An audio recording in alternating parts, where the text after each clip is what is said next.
Exam में आपका स्वागत है गाइस। एसएससी का फेज़ 12 का एक और एग्ज़ाम सेंटर के एक नहीं 3 सेंटर जो है जिनका एग्जामिनेशन कैंसिल हो चुका है। कौन सी शिफ्ट में आपका भी इसमें एग्जामिनेशन है या नहीं, अगली शिफ्ट का हुआ कि नहीं हुआ, क्या क्या चीज़ अफेक्ट हुई, कंप्लीट डिस्कस करते हैं। मैं आपको एक चीज़ बताता हूँ, इसमें से एक सेंटर मैं भी खुद देने गया था तो वहाँ का भी एग्जामिनेशन कैंसिल हो गया था। सिचुएशन कुछ इस तरीके से थी कि वो लोग बता रहे थे कि मतलब जो डेटा है वो वहाँ से मतलब डाउनलोड नहीं हो रहा है, जो भी चीज़ सर्वर लिंक है या लॉन्चिंग नहीं हो रही है, एक्सपायर्ड इस तरीके की बातें वो बता रहे थे अंदर से। बट एट द एंड उन्होंने 4:15 पे कहा सब लोगों से कि आप सभी का एग्जामिनेशन कैंसिल हो गया है। इस बीच में 3:05 के समथिंग इन्होंने 3 बजे के समथिंग आसपास इन्होंने एंट्री ली कि मतलब आपका डेटा डाउनलोड हो गया है ना। तो कुछ लोगों की एंट्री भी हो गई और कुछ लोगों की एंट्री नहीं हो रही थी।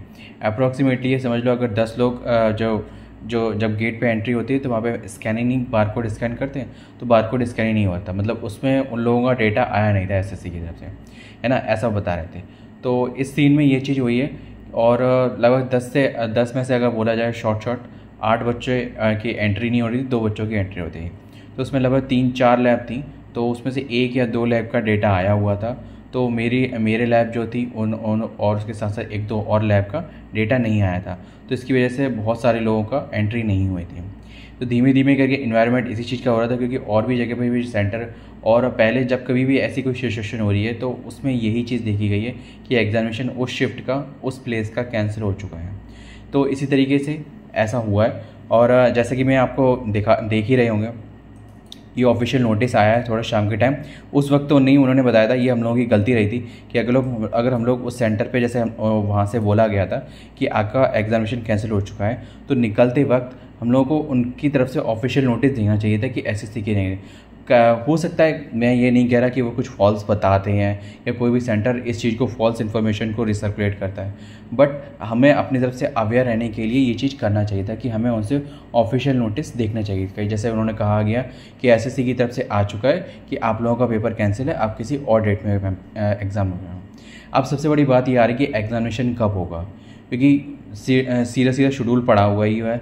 अभी 1 तारीख से सीएचएस हो जाएंगे, 28-29 में शायद सीपीओ का एग्जामिनेशन है, am I not wrong too, ठीक है। तो कुछ आसपास जो हो सकता है तो 30 जून को ये एग्जामिनेशन प्रेडिक्टेबल है, बट एग्जिट कैलेंडर नहीं है अभी। इसके साथ साथ इन 3 सेंटरों के साथ साथ प्रयागराज का भी एग्जामिनेशन जो सेंटर है उसका भी कैंसिल हुआ था। अब ये जो था ये 3rd शिफ्ट थी, मतलब अगर शॉर्टकट में बोलूँ तो आपसे जो ग्रेजुएशन जो स्ट्रीम होती है एसएससी फीस सिलेक्शन में, तो वो था। तो इसमें जो एक सेंटर था अपोजिट थाना महाराजपुर, ये जाना जाता है आईऑन डिजिटल हाथीपुर करके, ठीक है। दूसरा सेंटर था, इसका कोड है TC 8017 और iON digital Dohna Shri Siddhi Vinayak institute technology milestone Nainital Bareilly. और तीसरा इंस्टीट्यूशन जो था वो BR ऑनलाइन सर्विसेज खसरा नंबर, ठीक है, वोमराली इंस्टीट्यूट इंजीनियरिंग बिजनौर, ठीक है। तो कुछ इस तरीके से स्टेटेड थे Bijnor near CRPF campus Lucknow. मैं आपको एक चीज़ बता दूं, जो मेरे सेंटर का जो स्टाफ था वो बहुत हम्बल था। हम लोगों को पानी अंदर से प्रोवाइड किया जा रहा था, ठीक है, क्योंकि बाहर कोई कैन नहीं थे, तो उन्होंने अंदर का जो कैंपर था वो भी बाहर ला के रख दिया था। तो मैं अगर स्टाफ की बात कहूँ तो ओवरऑल कंप्लीट सपोर्टेड था।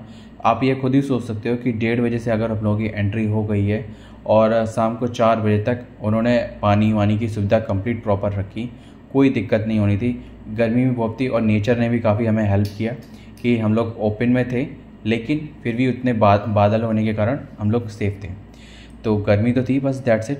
बस एक चीज़ सबका माइंडसेट थोड़ा डिस्टर्ब हो गया था, क्योंकि जब एग्जामिनेशन की सिचुएशन गड़बड़ हो जाती है, एक प्रॉपर टाइम पे हम लोग पेपर देते मॉक देते तो एक प्रैक्टिस बनती है, तो वो सब चीज़ ओवरऑल डिस्टर्ब हो गई थी। और मैं आपको एक चीज़ बताता हूँ, इसमें ऑफिशियल डिक्लेरेशन जो ये नोटिस है ये आ चुका है। तो जो कुछ लोग डाउट में थे कि ऐसा हमने वहाँ से लौट के आके सही किया कि गलत किया, उसकी तरफ से ऑफिशियल नोटिस देखा कि नहीं देखा, तो that is to be clarification to from UPSC कि इन 3 सेंटर का एग्जामिनेशन कैंसिल हो चुका है। दूसरा था all the candidate who have examination has been scheduled that today 24, 6 and 3rd shift at the above venue will be allowed to be appear in the re-examination on the date conveyed letter. The date of the re-examination will be conveyed individually through the SMS and registered mobile number. तो जैसा कि इन्होंने बोला है कि आपकी जो re examination की डेट है वो आपके रजिस्टर्ड मोबाइल नंबर पे आपको प्रोवाइड करवाएंगे और एज़ सून एज़ पॉसिबल आपकी मेल आईडी पे होंगे। तो मेरी आपसे हम्बल रिक्वेस्ट रहेगी कि आपका जो मोबाइल नंबर हो, अगर किसी भी कारणवश रिचार्ज वगैरह ना हो तो उसका प्रॉपर कंटिन्यू करके रखें। दूसरी बात, आपकी जो एसएमएस की जो स्पेस होती है उसको क्लियर करके रखें, क्योंकि बहुत से छोटे फ़ोनों में जो होता है ना वो स्पेस जल्दी भर जाती है। तीसरी बात, आपकी जो ऑफिशियल मेल आईडी है उस पर भी रेगुलरली अपडेट देखते रहें, क्योंकि जैसे कि उन्होंने बोला है कि रजिस्टर्ड मोबाइल नंबर पे आएगा, तो ये कोई ज़रूरी नहीं कि रजिस्टर्ड मोबाइल नंबर पे ही आए, आपकी मेल आईडी पे भी, जैसे अभी एडमिट कार्ड मैंने आपको दिखाया था अपना, तो उस तरीके से एडमिट कार्ड भी शो हो सकता है। तो कुछ इस तरीके से आपका एग्जामिनेशन कैंसिल्ड हुआ है। तो परेशान होने की जो मुझे भी डाउट लग रहा था कि ऑफिशियल नोटिफिकेशन हम लोग वहाँ से देख के नहीं आए, तो that is to be clarify. ठीक है, तो अब मिलते हैं नेक्स्ट वीडियो में किसी और अपडेट के साथ। जय हिंद। और जाते जाते एक चीज़ जान लीजिए, CTET का एडमिट कार्ड आ चुका है। आपका एग्जामिनेशन सेंटर कहाँ गया है वो मैं बताऊँगा अगले वीडियो में। जय हिंद।